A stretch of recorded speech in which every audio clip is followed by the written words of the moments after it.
3D scanner operation demonstration. First, we evenly spray powder on the product. Then we place the product on the stage.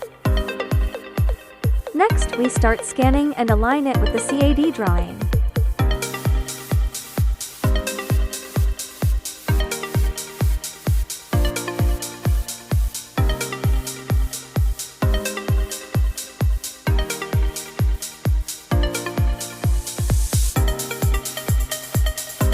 After the alignment is completed,